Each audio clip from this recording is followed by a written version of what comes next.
Hi everyone, అందరు ఎలా ఉన్నారు? ఇంకొక ఇంట్రెస్టింగ్ ఫ్యాక్ట్స్ ఎపిసోడ్ తోటైతే మళ్ళీ మీ ముందరికైతే వచ్చేసాను. ఈరోజు మనం ఈ వీడియోలో ఒక మిస్టరీ గురించి అయితే తెలుసుకోబోతున్నాము. ఈ మిస్టరీ వచ్చేసి ఈజిప్ట్ కి సంబంధించింది. మనం ఏదైనా ఒక రహస్యాన్ని తెలుసుకోబోతున్నాం అని తెలిసినప్పుడు మనకు ఒక అద్భుతమైన ఫీలింగ్ అయితే వస్తుంది. మనం ఏదైనా ఒక మిస్టరీ గురించి తెలుసుకోవాలంటే దానికన్నా ముందు దాని యొక్క హిస్టరీ గురించి అయితే మనకు తెలియాలి. అందుకోసమే నేను ఏదైనా మిస్టరీ చెప్పే ముందు దాని యొక్క హిస్టరీని అయితే చెప్తాను. అప్పుడు ఆ మిస్టరీ ఏంటిదో మనకు క్లియర్ గా అర్థమవుతుంది. యాక్చువల్ గా మిస్టరీ అంటేనే ప్రాపర్ ఆన్సర్ అయితే ఉండదు, అన్ని థియరీస్ మాత్రమే ఉంటాయి, లేదా కొన్ని ఇమాజినేషన్స్ కూడా ఉండొచ్చు. It's a small note. Okay, మరి మనమైతే మన టాపిక్ లకి అయితే వెళ్ళిపోదాం. One of the greatest mysteries of ancient Egypt ఇప్పుడు రివీల్ అయితే అయింది. Just imagine this. ఒక ఫేరో 3000 ఇయర్స్ బ్యాక్ అయితే నివసించాడు. అతని సమాధి అయితే మట్టిలోకి అయితే కలిసిపోయింది. ఆ ఫేరో యొక్క సమాధి ఇప్పటి వరకైతే ఎవరికి దొరకలేదు, కానీ ఇప్పుడు అది బయటపడింది. ఇదంతా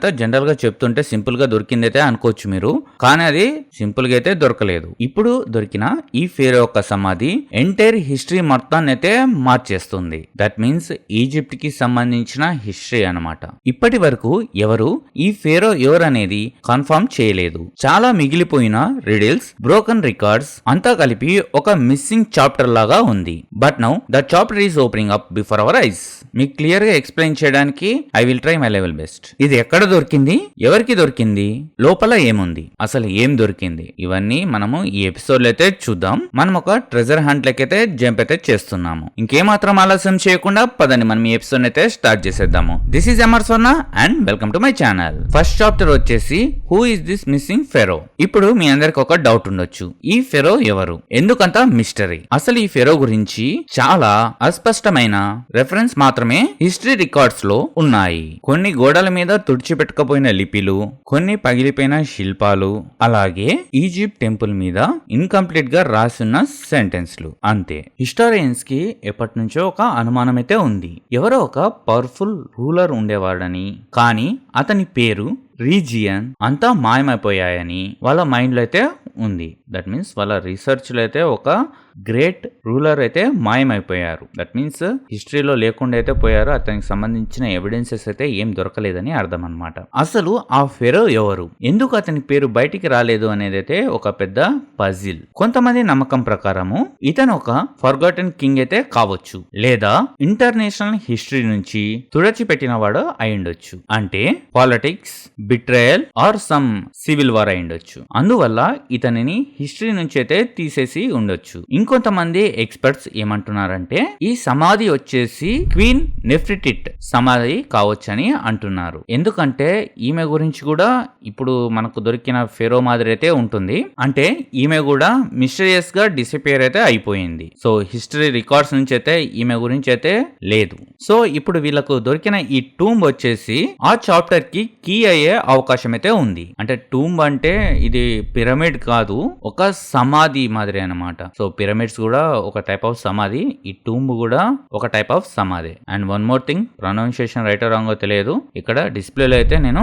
స్పెల్లింగ్ అయితే ఇస్తాను. ఇంతవరకు ఆర్కియాలజిస్టులకు ఈ ఫేరో గురించి కొన్ని పీసెస్ ఆఫ్ పజిల్ మాత్రమే దొరికాయి, కానీ ఇప్పుడు అది ఒక కంప్లీట్ పిక్చర్ అవుతుందా అనేది ఒక బిగ్గెస్ట్ క్యూరియాసిటీ. ఇంతకీ ఈ టూంబ్ ఎవరిది, ఏ డైనాసిటీలోంది, ఏ రీజియన్ కు చెందింది, ఇవన్నీ మనము నెక్స్ట్ స్టెప్ లో అయితే కవర్ చేద్దాం. నెక్స్ట్ చాప్టర్ వచ్చేసి where and how the tomb founded. సరే, అయితే ఈ ఫెరో ఎవరో తెలుసుకోక ముందు మనము ఈ టూంబ్ యాక్చువల్ గా ఎలా దొరికిందో చూద్దాం. సాధారణంగా మనకు ఈ ఎడారిలో గాలులు అయితే బలంగా అయితే వీస్తుంటాయి. అలా ఒకసారి గాలులు బలంగా వీస్తున్నప్పుడు అక్కడ ఉన్న ఇసుక అయితే ఎగిరిపోతూ ఉంది.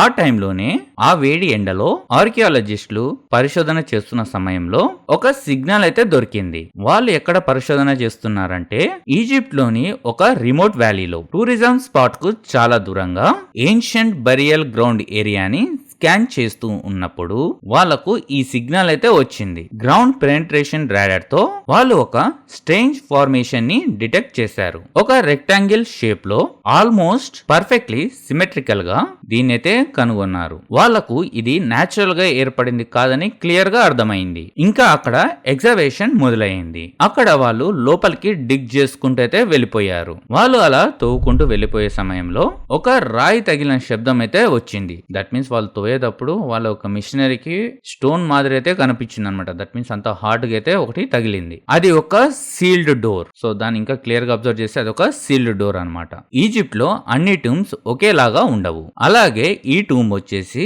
చాలా డీప్ లో హిడెన్ ప్యాసేజెస్ తో మామూలు ఎంట్రన్స్ కాకుండా కొంచెం డిఫరెంట్ గా అయితే ఉంది. దీన్ని చూసిన సైంటిస్టులు ఏం చెప్తున్నారంటే ఈ టూమ్ వచ్చేసి పక్కాగా దాచిపెట్టబడింది. ఎవరో కావాలనే ఈ టూమ్ ని దాచిపెట్టారు అని అంటున్నారు. ఈ ఎక్స్కవేషన్ కి లీడ్ ఇచ్చిన ఈజిప్ట్ మినిస్ట్రీ ఆఫ్ యాంటిక్విటీస్ మరి ఇంకొక ఇంటర్నేషనల్ టీమ్ యుఎస్, యూకే, జర్మనీకి చెందిన వాళ్ళు ఈ సైట్ పైన పనిచేశారు. ఒక ఆర్కియాలజిస్ట్ ఈవెన్ అన్నారు, this might be a biggest Egyptian discovery. ఇంతకు ఇది ఎక్కడ దొరికిందంటే లుక్సోర్ కు, ఇక్కడ స్పెల్లింగ్ వచ్చేసి డిస్ప్లే మీద అయితే ఇస్తాను, దగ్గరలో ఉన్న ఒక అన్ఎక్స్ప్లోర్డ్ నెక్రోపాలిస్ లో దొరికింది. ఈ ఏరియాని ఆర్కియాలజిస్ట్ మొత్తం అయితే ఇప్పటి వరకైతే ఎక్స్ప్లోర్ అయితే చేయలేదు, కానీ ఇప్పుడైతే చేస్తున్నారంట. ఇంకా ఈ ఏరియా వచ్చేసి ఏన్షియన్ సీక్రెట్స్ కి ఒక పెద్ద హాట్ స్పాట్ అయితే అయింది. ఇక్కడ ఉన్న గోల్డ్ ని లూట్ చేయకుండా, ఏమి డిస్టర్బెన్సెస్ లేకుండా ఈ టూమ్ ని ప్రొటెక్ట్ చేయడానికి సెక్యూరిటీని కూడా చాలా టైట్ గా అయితే పెట్టారు. ఎందుకంటే లోపల చాలా వాల్యుబుల్ థింగ్స్ అయితే ఉన్నాయి, గోల్డ్ ఇంకా చాలా విషయాలు అయితే ఉన్నాయి లోపల. నెక్స్ట్ చాప్టర్ వచ్చేసి what's inside the tomb. Okay, వాళ్ళు అసలు టూమ్ లోకి వెళ్ళాక ఏం చూశారు, అది వచ్చేసి నెక్స్ట్ లెవెల్ షాక్ అంట. ముందుగా మెయిన్ ఛాంబర్ లో, ఆ మెయిన్ ఛాంబర్ ఒక పై భాగంలో కొన్ని డిజైన్స్ లేదంటే కొన్ని సింబల్స్ లేదంటే ఒక ఆర్ట్ అనుకోండి, అదైతే వాళ్ళకు కనిపించింది. అంటే పైనంతా కలర్ఫుల్ పెయింటింగ్స్ తో ఏన్షియంట్ ఈజిప్షియన్స్ కి చెందిన గాడ్స్ కి సంబంధించిన ఇమేజెస్ తో మరియు జిగ్జాగ్ ప్యాటర్న్స్ తో రహస్యమైన సింబల్స్ తో పైనంతా నిండిపోయి ఉందన్నమాట. అక్కడ కనిపించిన సింబల్స్ గాని ఇంకా రైటింగ్ గాని ఇంకా డీకోడ్ అయితే చేయలేకపోతున్నారు ఇప్పటి వరకు అయితే. వాటిలో కొన్ని పదాలు అయితే డీకోడ్ చేశారంట. అవి ఏంటివంటే son of the sun, the hidden king, reborn in the after life, ఇలాంటి పదాలు అయితే వాళ్ళు డీకోడ్ అయితే చేశారు. ఇవి వచ్చేసి దట్ మీన్స్ ఇలాంటి పదాలు వచ్చేసి ఒక ఎక్స్ట్రాడినరీ రూలర్ కి మాత్రమే రాస్తారంట. ఇక్కడ కేవలం ఫేరోకు సంబంధించిన మమ్మీ మాత్రమే కాదు, అప్పుడు వాడిన ఆబ్జెక్ట్స్ అన్ని అక్కడే ఉన్నాయి. Gold plated furnitures, ceremonial weapons, jewelleries, clay jars లో perfumes and food offerings like bread, wine and honey, ఇలా చాలా అయితే ఉన్నాయి. ఇంకొక షాకింగ్ విషయం ఏం తెలిసిందంటే ఒక టేబుల్ మీద ఏదో రాశారంట. దట్ మీన్స్ మన భాషలో చెప్పాలి అంటే ఒక మంత్రాల మాదిరి అనమాట. అంటే దుష్ట మంత్రాలు అంటారు కదా, అదే శాపాలు అంటారు కదా, అలాంటి మంత్రాలు అయితే ఏదో రాశారంట. అందులో ఒక పదం రిపీటెడ్ గా ఉంది, do not disturb the sleep of divine. ఇంకా చాలా మంది సైంటిస్టులు అయితే ఆ టేబుల్ షేప్ లో ఉన్న బాక్స్ దగ్గరికి పోవడానికి గానీ దాన్ని ఓపెన్ చేయడానికి గానీ భయపడుతున్నారు. సైంటిస్టులు కూడా మనుషులే, సో ఎవరైనా భయపడతారు, అది వేరే విషయం.